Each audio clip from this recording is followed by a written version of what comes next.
there's a fellow called Jay Parker. He's apparently of Illuminati parents, and he has made several videos and been sounding the alarm about the Illuminati and the sex cults and how his father has done some dreadful things. And we're going to, in the show today, splice a few of his together so you can listen to what he's saying. And the first segment is 1 through to 4, and in the fourth segment they're approximately 10 minutes long, and I'll just put it on the screen here so you can see what it is that I'm talking about.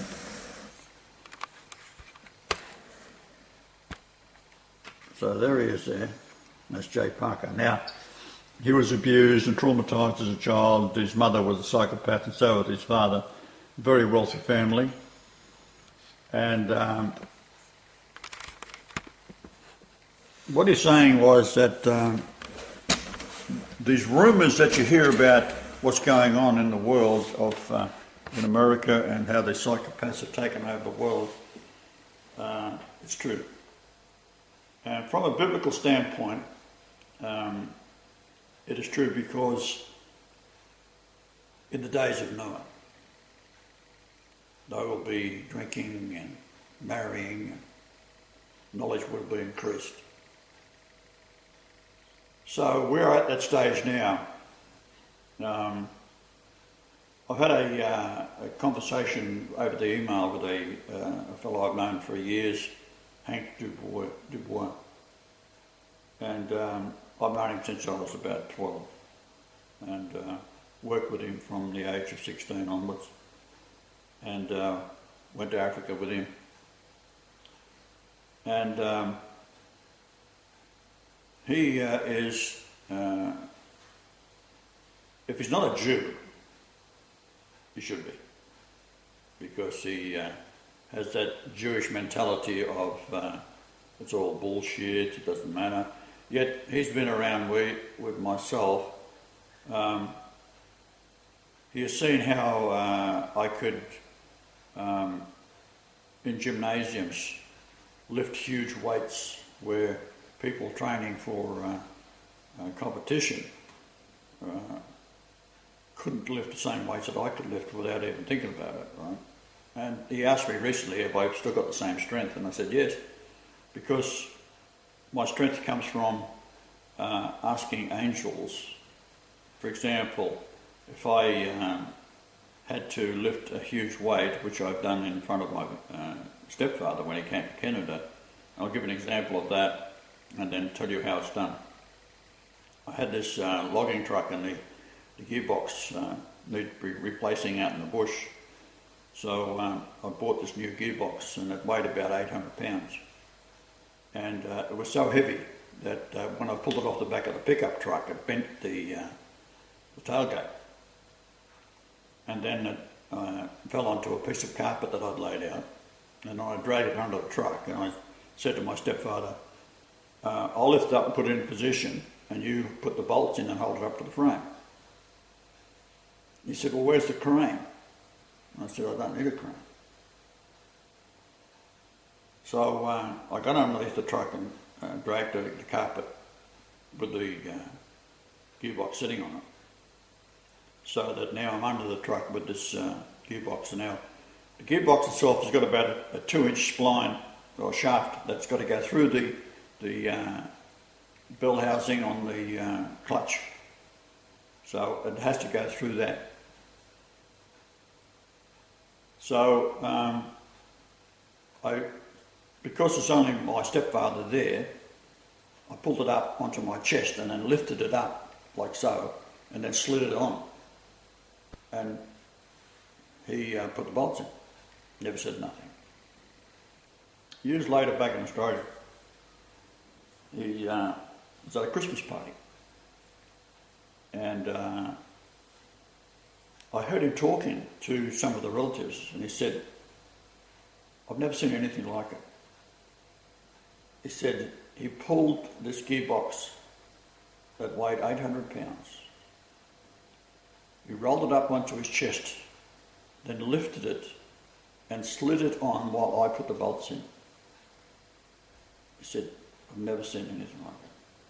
The power.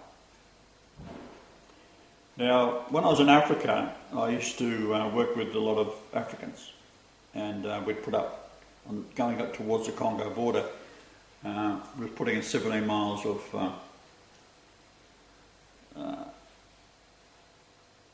high tension cables, line rather, and we had to put these poles up with the cross arms on them. The poles weighed 800 or 900 pounds apiece. So it would take usually 8 or 9 Africans to lift it, and then they'd shove it in the hole and stand up straight. And I used to joke around with them, and I'd say, get out the bloody way. I said, let a white man do it. And I'd lift the pole up myself. Now, they used to call me Wana Makulu Brown because they couldn't say the name Brian for some reason. Makulu means big or strong, and Wana is the boss. So Wana Makulu Brown, call me. Now, I do these things in front of the Africans as a joke. I wouldn't do it in front of white people, right? Except when I was in the gymnasium, and Hank used to set it all up, that these guys would be lifting these weights and practicing, and then you'd get me to come around and lift a weight, and I'd lift it with one arm. Things like that.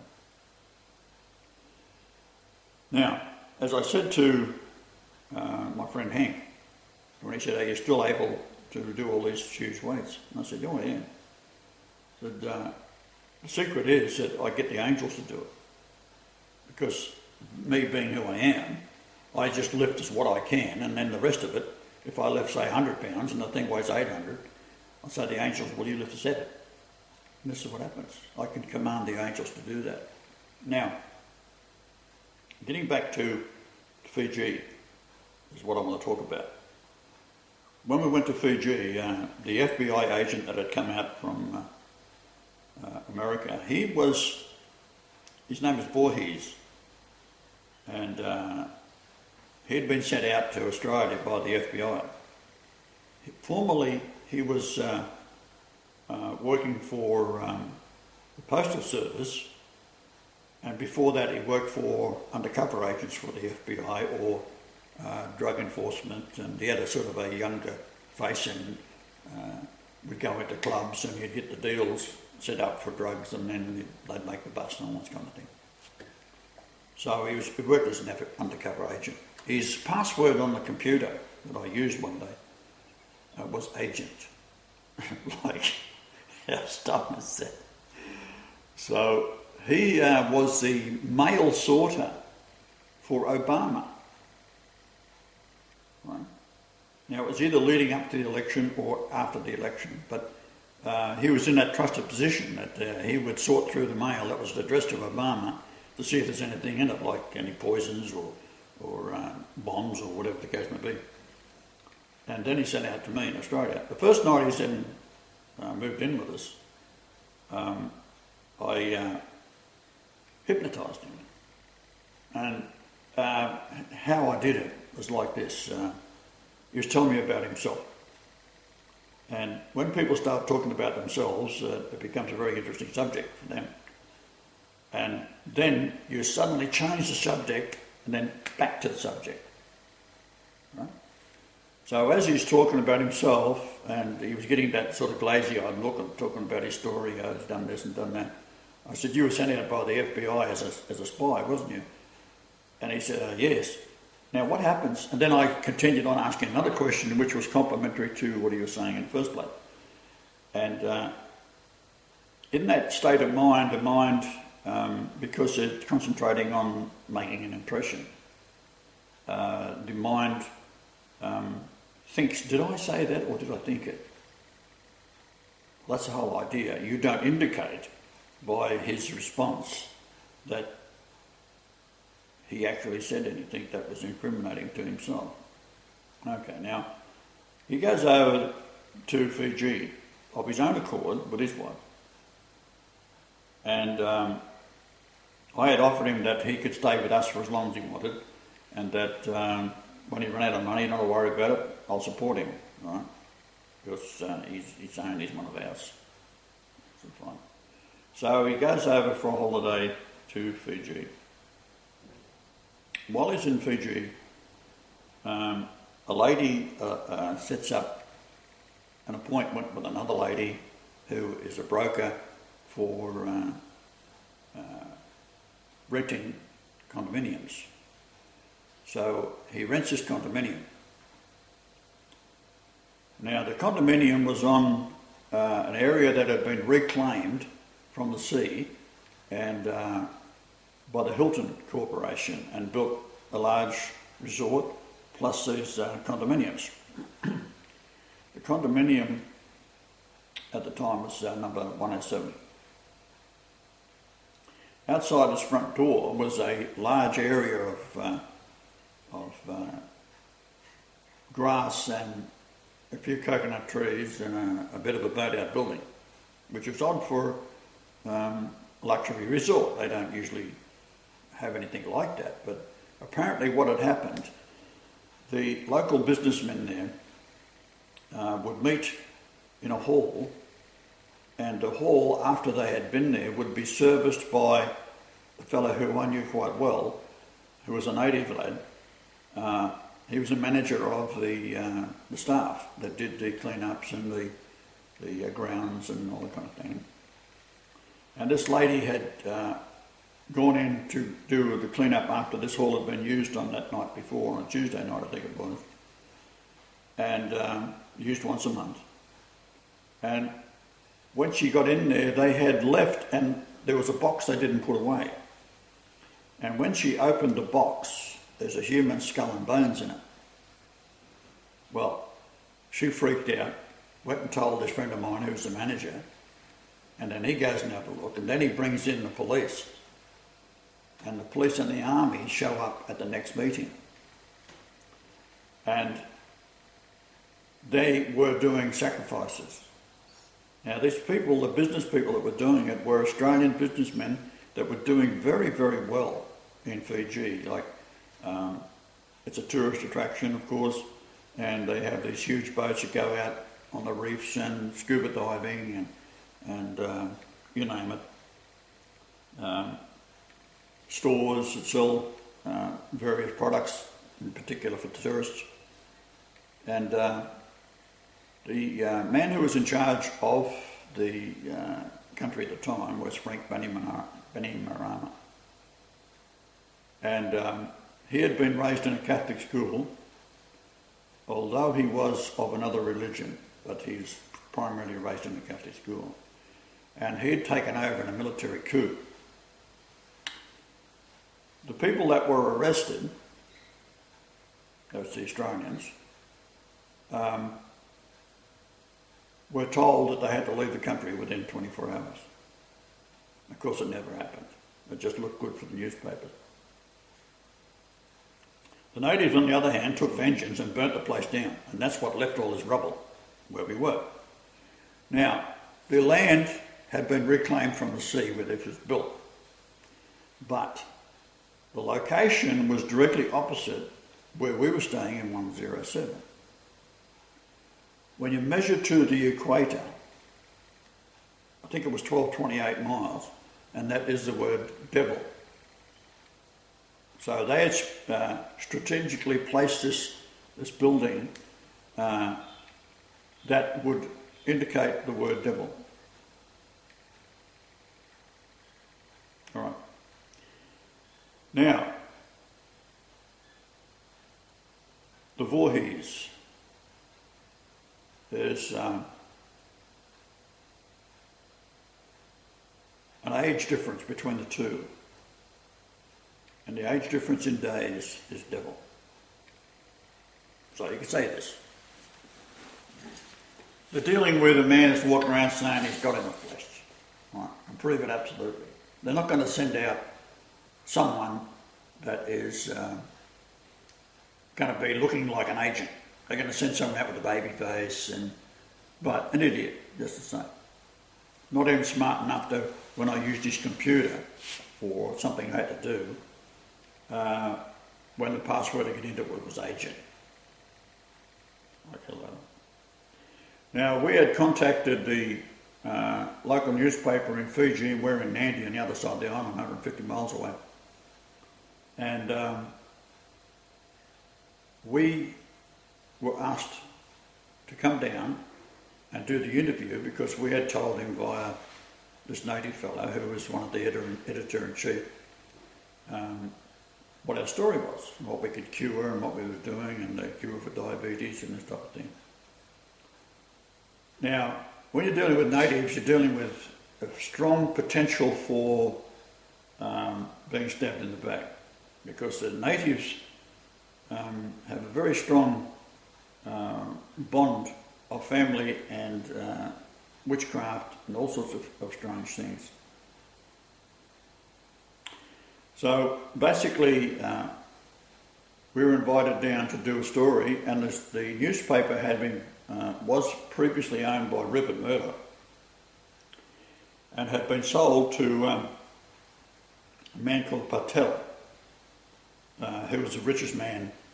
And this is what happens often around the world. The same family owns a great deal of things, especially when I was in Africa. I found that same family name owned the biggest stores and so forth. That was in Zambia. And he owned a newspaper. When we get down there, the guy doesn't keep his appointment. This is on a Saturday. So what had happened was, someone had, now this is an American expression, it tells you who done it, dropped a dime. Right? In other words, whoever rang this man said that we were fraudsters, and that I was on this and I was on that and blah, blah, blah, and on the internet. That I was full of shit, in other words. I was just a con man. And he never kept the appointment. So who dropped the dime was the only people who knew that was going down there was the Voorhees family, who was the agent who worked for Obama and the FBI. All right, now, through him, however, a young lady who was a Christian lady working for the Hilton Hotel, a short walk from where we were in the hotel grounds itself, was this little coffee house restaurant type thing, and she worked in there. Well, she had been told about us because we were coming from Australia, and she believed. All right, now, her husband, he was a Hindi, husband-to-be was a Hindi, and his grandmother had told him when he was younger that the name of God was Yahweh. Well, not being an expert on the Hindi religion, he then found that the God of the Christianity was Yahweh. But in the Hindi they call it Yahweh, Jehovah. But his grandmother had told him this. In other words, if you look at the history of Hinduism, it is a downline of the Essene religion, because the Essene is the oldest, right? The Essenes go back to Enoch. So that was then what Enoch's son, Methuselah, and then his son, Lamech, and his son, Noah, they were Essenes.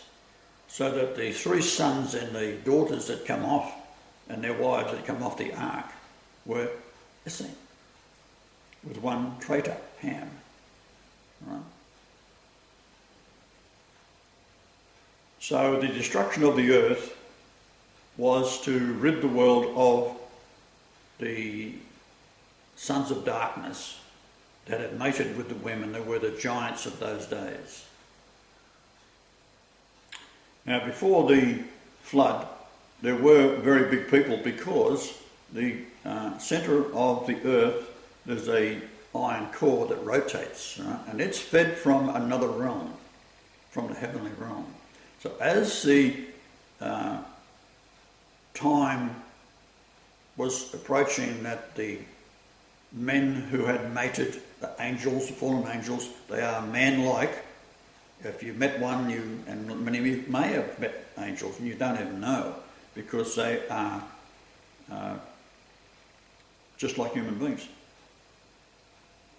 The demons that you probably and almost certainly have met, and some of you may have married, are of that same stock, because it's the reincarnation of the soul that influences the newborn to be born into an environment where the demons of the past, they can no longer walk around the earth as able to mate with women, can, however, enter into the flesh of a newborn child after the age of 7 years. That's why it says, give me a child to the age of 7 and he's mine. Likewise, what the Jews do, they indoctrinate the child into hating Jesus, and by the time they're 7 years of age, the age of reason, if they then become fully demonised by the influence of the mind, that accepting the demons to come in. One of the scriptures state that if 7 demons are driven out of Mary Magdalene, 7 devils, the actual word demon is not used in the New Testament, it's devil. So 7 devils were driven out. Then when you talk about when she dies and comes back again, not only are the 7 devils waiting, but they all also bring back 7 times 7. So making the person far worse than what they were before. This is the garnished prophecy of when a demon or devil is cast out. The devil waits, the demon waits, and will return into that person, making that person far worse than they were before, times 7. All right, now, this young fellow who was a cook lines up and becomes a Christian, and because of the Jesus factor. And he's going to get married with me on the 4th of December. So we buy the traditional Hindi sari for Asherah, and I buy the traditional male garment. And we go to the wedding. At the wedding there's hundreds of people, and half of them are Christians, half of them Hindi. They all get along very well. Basically it's the same religion. So there's 2 fire twirlers there as entertainment. And what they do is they get a baton about a metre long. They light either end of it and they spin it, and it goes faster and faster and faster. Now if you drop it, which they did at one case stage there, it drops and falls on the ground and just lays there. They pick it up and start again. So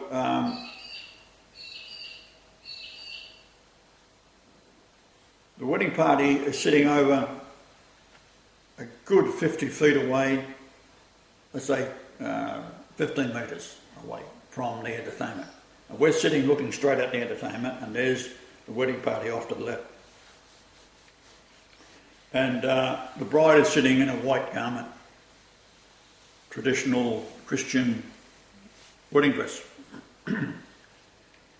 And the baton twirler drops the baton, and it runs over and over and over like that, right up to her, and falls against her wedding dress and sets it on fire. So then they're all flapping and putting the fire out. Now at that point, we're witnessing demons at work, because it defied the gravity of twirling a baton and then have it bounce and run across 50 feet or so to hit the bride and fall on her dress and set it on fire. Remember, this lady and her husband, they believed in that. On another occasion, her husband worked as a cook, and good cooks are actually in demand in Fiji, so he changed his job for a better paying job, and it was more convenient for him. He didn't have to drive to work in his little car that he owned. He could go by bus to this particular area or resort. And he was saying to us, because he come over to visit and have dinner with us and with his wife, and he said, I was on the bus going to work the other day, and I said, there was two older people with white hair, dressed in white, sitting at the front of the bus giving out pamphlets. So this bus is supplied by the resort, and 30 or 40 people on board, change of shift, and as he gets on board, two people sitting there, white people with white hair, he said they're about my age, and they were handing out these pamphlets. He walks up the back of the bus, sits down, reads a pamphlet that's talking about, if you want to know the truth about what's going on, religion and so forth, be at the area we were at in this resort, and at 12 o'clock on the Saturday, the following Saturday, and learn the truth. Okay. So he thought that they were working for me, but I had set it all up. And what had happened was he goes home that night, he shows it to his wife and puts the pamphlet aside, and then the following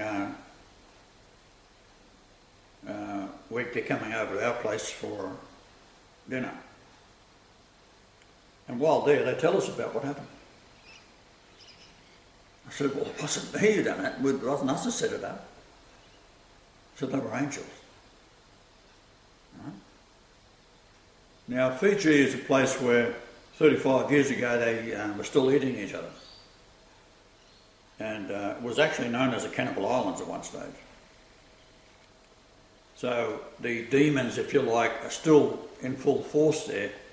And they have witch doctors and all sorts of things. You can, for example, contact a witch doctor of someone you don't like to have them put a spell on them. And there is a disease we encountered there, and it's called belts. I don't know whether it's a doctor's term for it or whether it's a native term for it, but what happens is you get these sort of boils that start around the waistline, and it'll go around in 7 days, it'll go completely around the body, and when it reaches the other end, you're dead.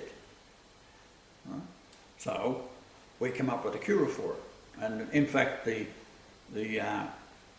we were in this little resort, it's quite a run-down sort of thing.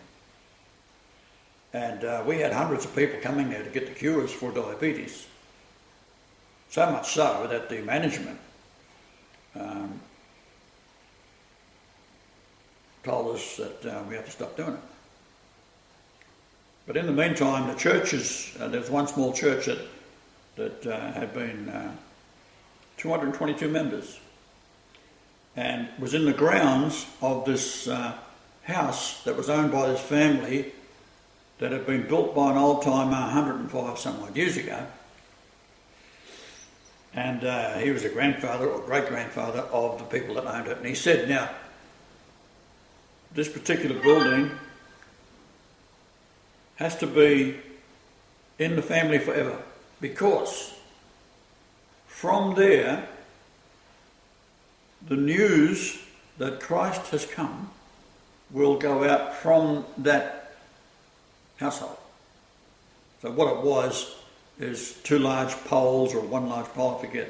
They're two large poles, and then grass thatch on the roof, quite a large area, and then up about 6 feet was a stone wall, and then it's arched up like something like that with the stones, from the stones, and then it supported the roof itself, and the roof was thatched.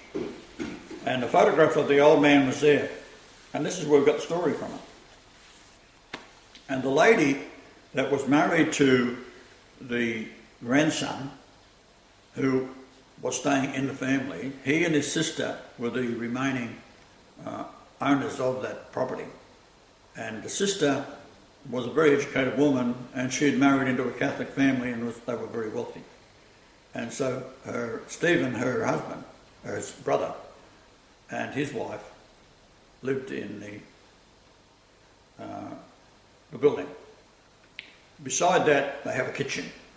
So you don't cook, traditionally you don't cook in the same area as the main living area. It's just how it is there. Now, she had Bell's disease. And what it appears to be is that because of the demonic forces, that someone had either employed one of these witches, or on their own fruition, they go to a person's home and they wait until there's clothing on the line, and then they might take a dress, for example, and they put this poison on the waistband of the dress. So when the woman puts it on, this disease or poison gets into the waist and starts the inflammation, which results in these very, very painful boils. This woman was in total agony. Now, we didn't know about that, but we were using our treatment of calcium hypochlorite and the Risk pulsar and the colloidal silver and ozone. And she and Stephen were sitting there while we was treating other people, and was handing the calcium hypochlorite around. And we treated her, because we treated everybody. And within a very short period of time, the agony that she was feeling and a discomfort, because I noticed her moving about and squirming about. And I would have got around to her asking what the problem was, but I didn't. And as it turns out, she started to settle down because the pain was going away. So there's these open boils, you can imagine it, around the waistline. And of course, we later took photographs of it and looked at it and so forth. And we were able to cure her. And that is one of the reasons why we then found that the prophecy of the old man who owned or built the property, the building in the first place, had said that Christ would come from there and be made known all across the island and the South Pacific. Well, to this day, of course, we have our two outlets of people who have been taught how to do it and where to buy the calcium hypochlorite. You get it from a local pill store. It's only £25 Fiji dollars to buy it.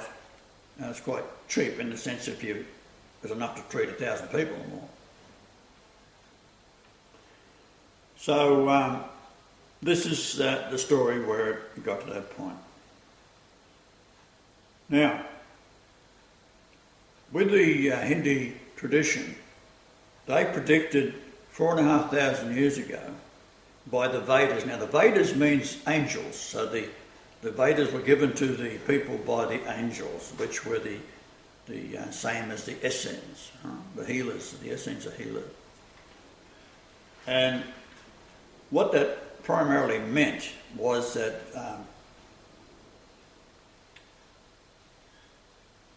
they had come in contact with the fulfillment of the Hindi prophecy. Now, two things happened. Ash went up the street, which is only walking distance, to go to the grocery store.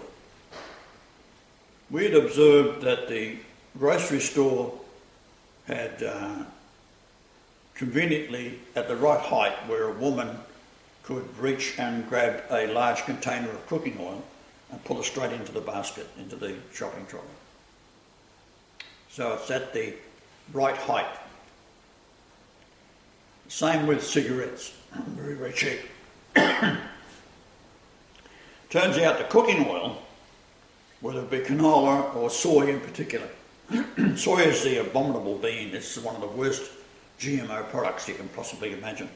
And what happens is the soy will cause you to be infertile, and the oil itself is plasticized. In other words, when you heat it up, it becomes a plastic. And all your oil products produce all your plastics. Right? So it's the same basic molecular structure in another form, in the way of as you know, oil is made from coal and so forth. There's all sorts of way oil is produced, in fact, but it's from an organic material. So the cell, it has little antennas. So let's say my hand is a cell, and these antennas stick up, and they get covered with plastic, maybe 1 micron of plastic. But it's like taking the car battery, take your terminal, take the clamp of it, put plastic tape around it and put the terminal back on. It ain't going to start the car, is it? Because the electricity has been insulated from the starter motor. In the same way, when you have diabetes, the insulin floats along and the receptors are waiting for the insulin that has been released by the pancreas when the cells are demanding energy, which is in the way of sugar. So the sugar and its insulin in the blood, and the insulin will dock in these little receptors on the tops antennas of the cell itself. So it's sticking up like that. But because there's plastic there, the insulin molecule sits in it because it's drawn to it magnetically, but it doesn't fire the signal down into the cell itself, which opens up the cell wall to the shape of the sugar molecule so that the sugar can enter into it, and then when it enters into it, it closes and releases these ends of the antenna to allow for the insulin to be released back into the bloodstream and be recycled. Now, we discovered that when we realised that each area of the world is targeted genetically for a profit-making, suffering-induced disease. For example, in New Guinea, it's AIDS and malaria. In Fiji, it's diabetes and cancer. So we came up with a cure overnight. So we have demons at work. Now, you think that's lucky guess, if you like. However, my niece, Michelle Marshall,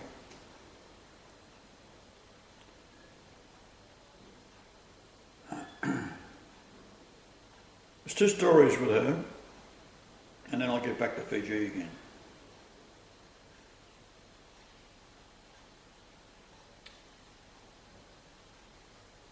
A doctor that had orthopaedic surgeon had worked in Fiji, and he was an Indian man and very well educated. And when you have diabetes, what happens is, in this particular case, the natives will suffer diabetes effects much worse than a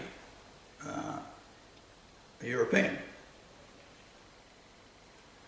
And they get numbness, poor circulation, Their feet in particular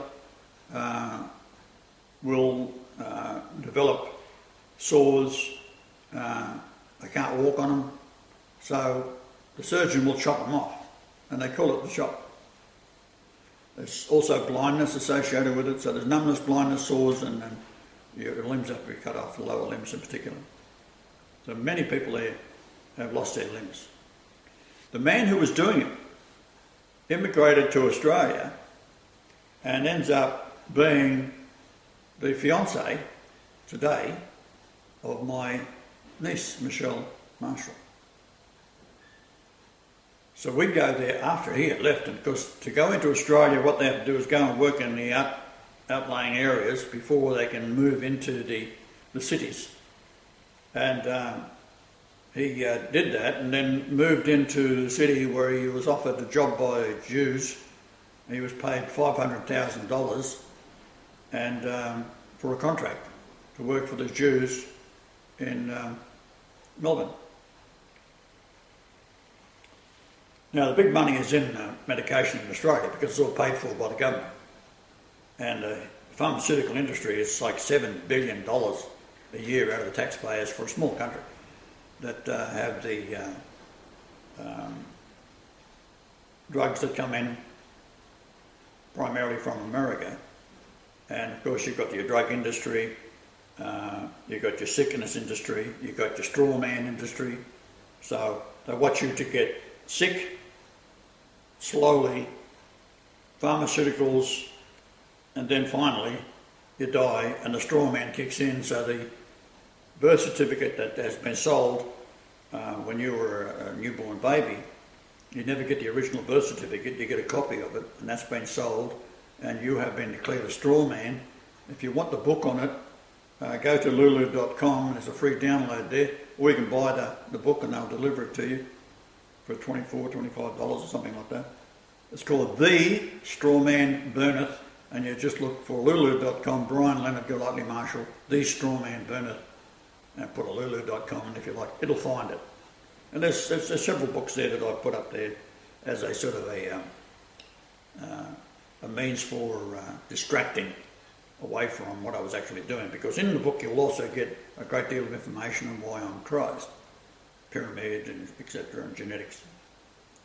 But the straw man burneth, because a lot of people in America are greedy and after the money, will buy all books they can on the straw man, and in the meantime, once they get the hold of the book, it's got my information in it as well. So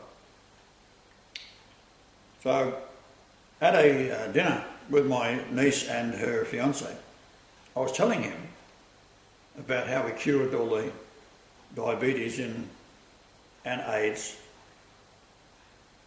and he got up and left the table and went to bed.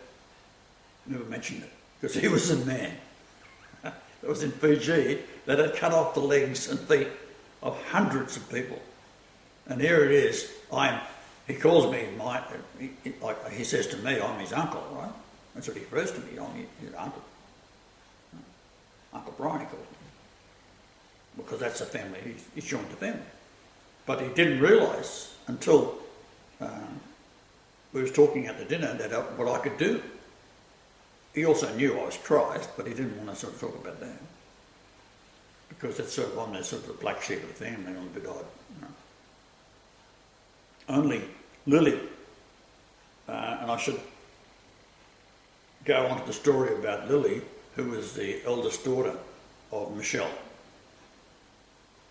She had married and then later divorced, and then is now with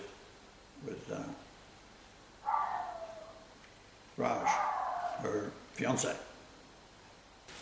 All right, now, I hadn't seen Michelle since she was a youngster, and when I come back to Australia in late 1996. She had just returned from England, and what had happened was the Catholic Church, they put on a cheap meal, $1 a meal, so it gets all the old age pensioners to go into the clubs, and the church owns the club. And you go and have $1 meal, And then the oldies with their pensions, they then go and play the slot machines and lose all the pension. Right? This is what they do. This is how evil the church is. So we went up there for a meal in a place called Hurstville, a suburb of Sydney. And she started to tell me about what had happened. And she had been to Morocco and met Jaime, his name is, Ahmed. Everyone who is a Muslim is called Ahmed, Muhammad, or Ahmed is the same as saying Muhammad, it's just another way. If you've got the first son, you call him Muhammad, the second son, you call him Ahmed, the third son, you call him another name, which also means Muhammad. All the matters had this wrong. Ah, dear. So we're sitting there and she says that she'd been in Morocco and then London and then back to Holland, flew back into Morocco, and they bought marijuana and were smuggling ore, something like that, because it's cheap and very readily available in Holland. And they fly back into Morocco and they get arrested. Now, I've always told the family, don't get yourself in trouble. Because if you do, they all know, these demons and these Illuminati and world governments already know who I am. They've known for a long time. Ever since I was born, it's in the stars. And they're going to watch you.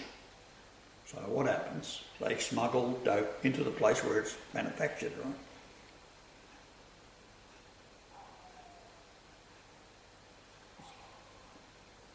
So he gets locked up, he takes the blame, and she flies back to London, and they had been staying in a boarding house owned by a Jewess. From there she flies to Australia, and then she meets me. We're in the club. Do you love this man? She said, yes, I do. I said, would you like me to get him back for you? She said, how? He's in jail. He's locked up. So I said, have you got some way of contacting him? She said, no, in Morocco. I said, well, what about in London? Give me a strange look. Yeah, I got a calling card. So we walk out of the club. It's raining. And I said, we'll go to and find a phone. Walk towards the station and find a phone. Well, finding a phone in Sydney at works is very, very unique. And there was this brand new phone, a Telstra phone, and with the card calling facilities and all that. So she sticks the card in, it's got credit on it, and she dials the number of the last place that she stayed with Jaime in London. This Jewish lady answers. Hello, it's Michelle Marshall here. Hello, how are you? Blah, blah, blah. How you been? She said, the reason I'm calling, I wanted to know if you've seen Jaime. And she said, no, I haven't. As she says that, Jaime walks in the door. Behind her. So she sees who walks in the door at the reception, and it's Jaime. So she said, oh my God, look at this, it's Jaime, right? So then they start talking back and forth. And from that, it was a long, drawn-out story from then on with the immigration and all sorts of problems, and she had to go back and forwards to Morocco, where he's now released. And he said that while he was in, this is he told me personally, right? He said while he was locked up, they was putting him on all sorts of drugs, and he has an out-of-body experience, and he gets taken up for 3 days. So in other words, he's laying in a bed for 3 days, but his soul has been taken up. And he's taken up with Gabriel, and Gabriel shows him what's going on in the world, and that he is of the Moroccan royal family, and that he has to find Michelle, that he will get out of the jail or the hospital and to go to London, and because Michelle is the niece of Christ. Look at better set up, right? So he gets on a plane. Now, he's already been convicted of smuggling, right? And yet he's allowed back into England. And he said that from the airport he was followed by people in dark suits all over, everywhere he was going. And he was going to all the places instinctively where they had been together. And the last one was this boarding house, which was owned by the Jewish lady, and he walks in the door just as Michelle's on the phone talking to the Jewish lady. Out of that comes Lily, because Michelle then is able to fly back to Morocco, right? And then she gets pregnant, comes back to Australia. He still cannot come into the country, although they got married in a Muslim country. They had to get special permission to do so. And each time she's had the first baby, then she wants to take the baby back to show the parents of Jaime and Jaime himself the baby, so she flies back again. And lo and behold, she comes back pregnant again. Right? So now we've got two babies, right? So then she wants to show the second baby to the parents and Jaime.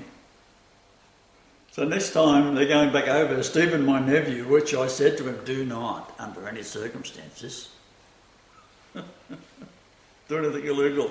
Right? And he's going to and he's a drug addict. He's going to the home where they manufacture the drugs back in time for hundreds of years. Right?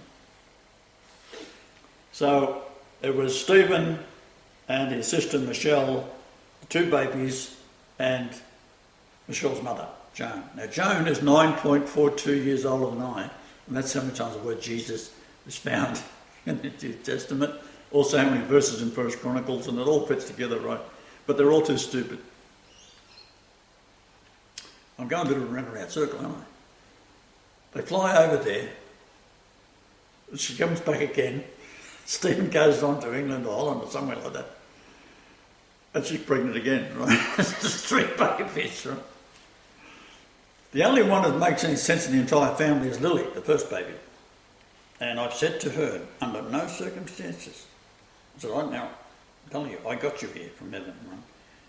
Do not listen to what your parents or what any of the adults in the family say. They're all lunatics. Because she has been following us all along. Beautiful girl, beautiful mind, beautiful soul. And I got her here for that specific reason. So, my father, at this Christmas party, he's telling the family of the incredible strength of his son.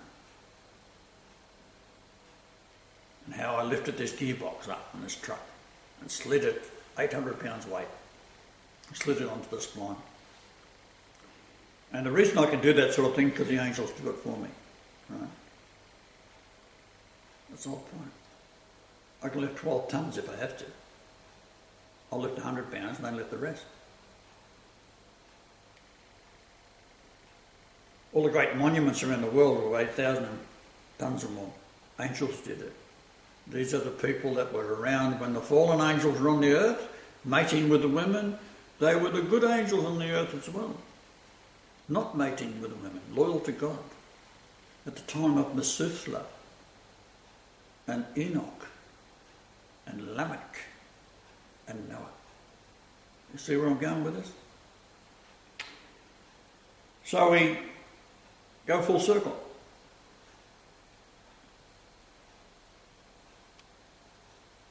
My brother, half-brother, Ronald, his favourite topic was his exploits in the brothels of Malaysia. Very intelligent man, brilliant mind, totally obsessed with molesting children. So we're sitting at the table, and after my stepfather had relayed the story to the other relatives, and my brother had a great habit of trying to belittle me at every chance he got, because I've been telling the family about miracles that have been happening in my lifetime as a baby onwards. And I can go into that at another time. But however, he's starting on his usual rant of trying to make fun of things that I was talking about. And here it was, his father is just talking about these fantastic feats of strength. And my brother, a very, very big man, he weighed about 280 pounds, 6 foot 4 inches tall, very strong himself, but nothing compared to me, right?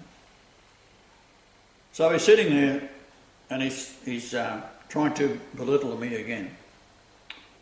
And I said, well, Ronald, you're the only man that goes to Malaysia for 3 years and comes back without a suntan.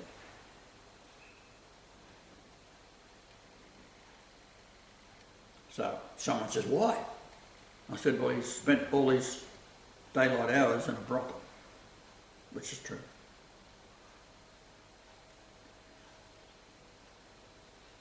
Kerry, my eldest niece, was born on my birthday when I was 14 years old. It's her house. On the wall, she's got a chalkboard up high because she's a tall woman, and she's got all the list of the goodies that was going to have for the Christmas dinner that she's going to buy at the local store. So it's all full of this line after line of chalk on a blackboard. And she looked at the board, she said, who done that? And what had happened, the chalk at the centre of about this area had gathered together and formed the letters in chalk in perfect square writing, G-O-D.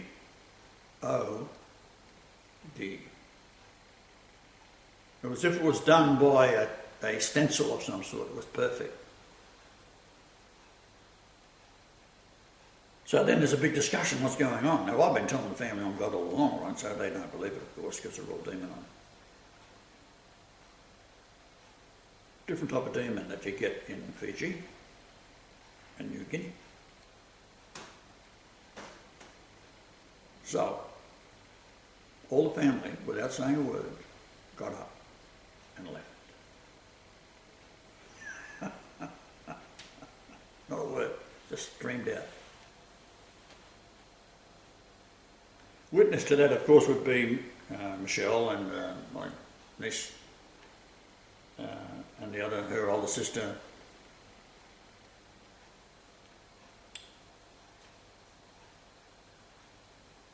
And my parents at the time, my brother. I talk about it. All right, so that's a different type of demon. So in Fiji, the demons there, they're the cannibal demons. And there's some evil bastards amongst them. So you can see how it's been manipulated that I go back in to Fiji on the second trip. We're curing all these people of these diabetes and so forth. The doctor that was giving them the chop ends up being the fiancé and calls me uncle. Very educated man out of India. Very lovely man.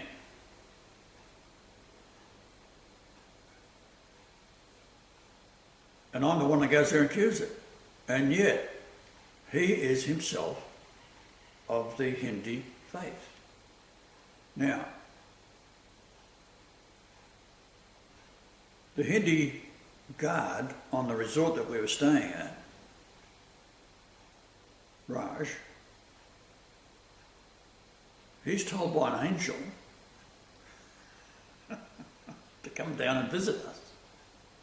And when he gets down there, he sees the lines across my forehead and the lines here and the various facial features.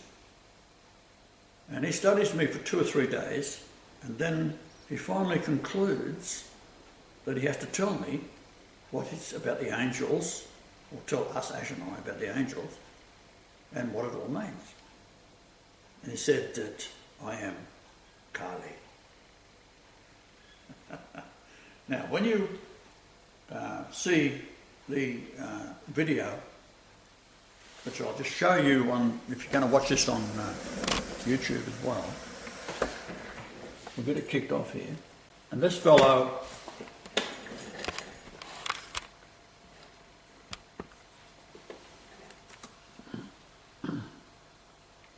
in number 4 of his videos, that's this fellow here. This is Jay Parker on Illuminati family abuse, Appendum Part 4 of 4. And if you go through to, start at about 3:10, he says that the only thing that his father, who is in the Illuminati, fears is Kali. All I can say is there's only one mentality in the universe my father feared, and that was the goddess. No other religion did my father fear. He feared Kali.